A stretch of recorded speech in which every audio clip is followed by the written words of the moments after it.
Hello humans, I'm the TheAlienDoctor, but you can call me Alien, and welcome back to another Minecraft Bedrock Edition preview/beta video. Today, we are going to be taking a look at preview 1.18.30.33, which has finally added the Warden to Minecraft Bedrock Edition, as well as the ancient city structure, which of course goes in hand with the deep dark that was added in last week's preview. So without further ado, let's take a look at this preview. So first things first, let's take a look at the ancient city structure which has been added to Bedrock Edition. You can easily find it now if you have cheats enabled and you run the command /locate, and then we should see ancient city. There it is. We can of course run that command and then we can teleport ourselves to those coordinates. Okay, so here we are. Somewhere below us there should be an ancient city, so I'm going to get digging. I can't help but notice that there is no ancient city that is here. It might be because this world is too old for them to have generated in, because this world may have already had these chunks generated where one's... Okay, you know what? Let me load into a different world and we'll try and find one. Now's a good time to point out that if you actually want to get these features, then you're going to need to have the wild update toggle actually enabled. And for some of them, you also need the vanilla experiments toggle actually enabled. That's why these previews and betas still have the 1.18 version number, because, yeah, they're just added behind experimental features. So here we are. This is a completely new world, and we should be able to run the /locate command again. What?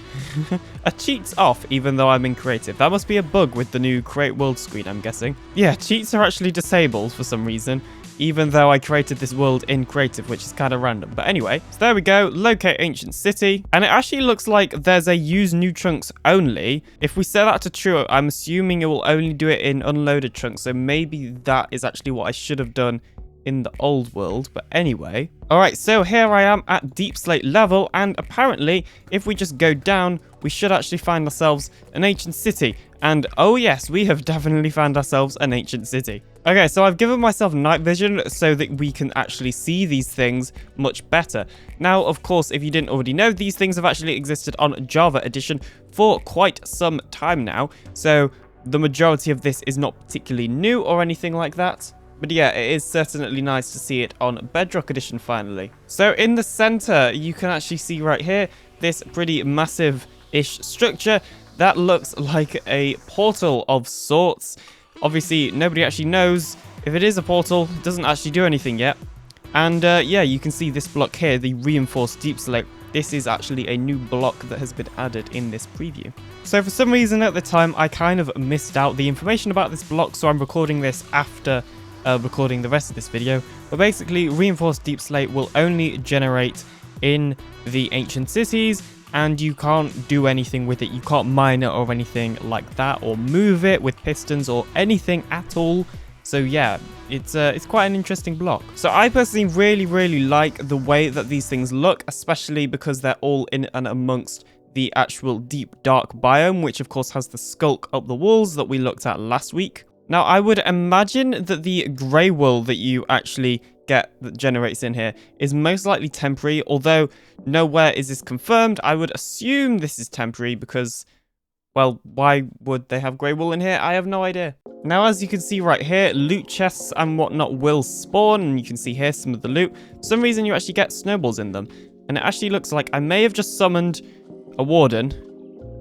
And you can see here the deep dark effect looks, well, kind of weird when you have night vision. Now, I'm actually going to interrupt past me because here is future me back again in the Minecraft Wild Update Vanilla Behavior Pack, because I figured we might as well use this to actually see the chances of what items you can actually get in a loot chest that's in the ancient cities. So yeah, this is actually the file that basically decides what loot you get in the chest in the ancient cities. So anyway, you can see here that first of all, you can get the enchantment of the Swift Sneak, and you can get anywhere from level 1 to level 3. You can also get the Skulk Catalyst, and you can have anywhere from 1 to 2. You can also get a name tag, a Skulk Sensor, a potion, and it doesn't specify which potion, so I'm assuming it's just any type of enchantment book, including Swift Sneak, which means in theory you could have more than one Swift Sneak enchantment book. the skulk block, a regular book, a candle. You've then got the snowball with a minimum of 2, maximum of 6, and the bone with a minimum of 1, maximum of 15. So there we go. That's all the loot that you can actually get in the ancient city chests. Okay, so I'm actually going to remove the effect real quickly so that we can see the warden summoning properly. So if I just trigger this, hopefully the warden should now appear. And you can see here it's all really, really dark because of the darkness effect.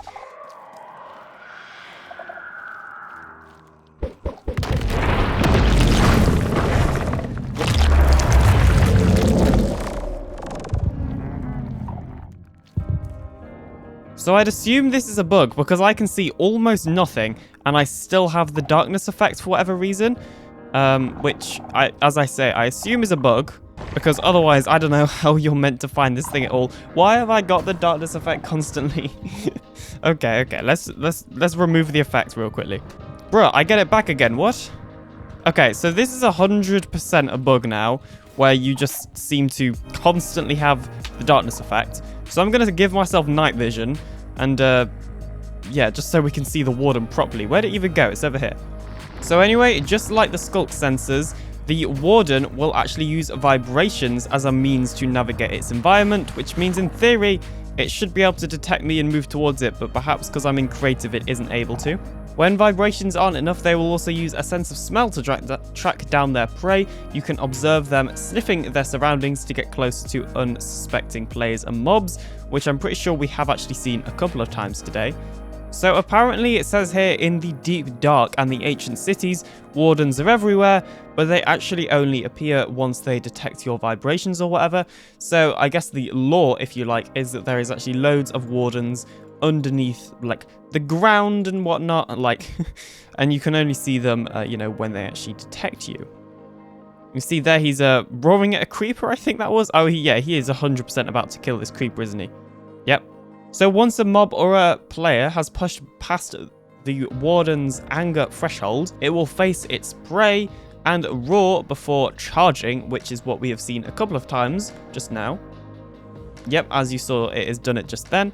However, if you keep the warden from noticing you or getting angry for 60 seconds, it will dig back underground and then that entity will actually despawn.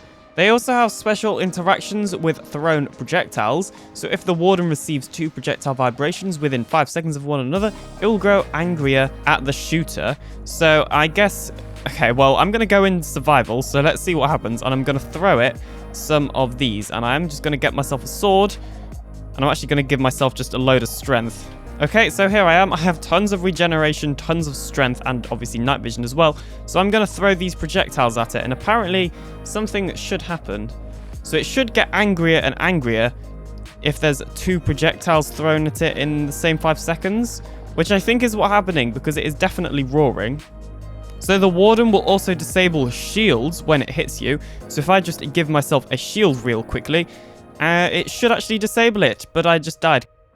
Okay, so let's try this again. I am in survival, I have a shield, and I'm going to throw my last snowball, and it's going to charge at me, activated the shield, and yeah, as you saw then, the shield got disabled, but it also killed me. So let's actually take a look at the warden's entity file now. So this is in the vanilla behavior pack for the wild update, and this is basically all of the modifiable code that you can do in a behavior pack for the warden, and this is just all of the vanilla stuff, so all the defaults. So this might reveal some stuff about it, it might not, who knows. Let's just take a look. So you can see here, this is its component, and it's basically for when it emerges. That's not particularly too exciting unless you make add-ons and want to make a mob that also has the emerge component. You can see here its movement sound offset is 0.55. I'm not 100% sure what this exactly means though. You can also see right here how it actually calculates how much experience to be given to the player when it gets killed. And the same with when it's bred, although I don't actually think you can breed these things. So this is the sort of interesting information we can find from the JSON file, and that is that the warden has a damage of 30 when it attacks. So when it attacks, it will damage you for 30 health, which is actually quite a lot. I mean, you saw earlier that it actually one-shot me when I wasn't wearing any armor. You can see here, this is to do with its anger level. So this is the code for as it gets angrier and angrier. So you can see here the maximum amount of angriness that it can be is 150. Its anger threshold is 80, so I believe once its angriness gets to 80, that's when it will start roaring. However, it will still remove targets below the angry threshold. It's got an angry boost of 20 and an angry decrement level of 1. So I'm assuming this just means it goes down. The anger level goes down by 1 every second, I'd guess. Its default annoyingness is 35. Its default projectile annoyingness is 20. So I'm assuming if it gets annoyed by something, like let's say something hits it, then its anger levels will go up by 35. And if a projectile hits it, its anger levels will go up by 20. And then this is just to do with sounds that I assuming it actually makes as it increases by the looks of things. You can see here that it's part of 3 different families: the Warden, the Monster, and the Mob, which is fairly, normal for this sort of thing. In terms of breathable, you can see here it has a suffocate time of 0 and a total supply of, I'm assuming, air of 15. It can pathfind over water. It will also try to avoid water, and it will also try to avoid damage blocks as well. All of these are fairly normal as well. You can see here its ambient sound interval, so it has a value of 20. I'm not 100% sure what that would mean, or not 22, sorry. And it has a range of 4. So this might be just its ambient sounds, how far away you can hear it. It's 4 blocks, but I doubt that's the case. So we can see here what its collision box is. So it actually has a width of 0.9 and a height of 2.9, along with 500 health as well. It will start off on 500 health, and obviously that's the maximum amount of health it can have. It has a movement speed of 0.3 and a knockback resistance of 1. You can then see its behavior for floating, for digging, roaring, its melee attack, investigate suspicious location, and sniff. Oh, and there's more. It's also random stroll. It will also sometimes randomly look around. So this is quite interesting. You can see here actually for the darkness effect, it will actually affect all of the mobs within a range of 20 blocks. I'm not sure if that's players or mobs. I'd assume it's just players, actually. Oh yeah, it is. You can see here. So it will actually only affect the player, I believe, within 20 blocks of the Warden, and the effect of the darkness will last for 13 seconds. You can see there it's follow range, so I'm assuming it will follow a mob as long as it's within 30 blocks. So obviously there was a lot of stuff that to most people won't make sense. And then there's also some stuff that might make sense to more people, such as its damage and its collision box, etc, etc. So there is one bug fix which I really like, and that is to do with skin packs. More specifically, free skin packs that you have not actually got from the marketplace.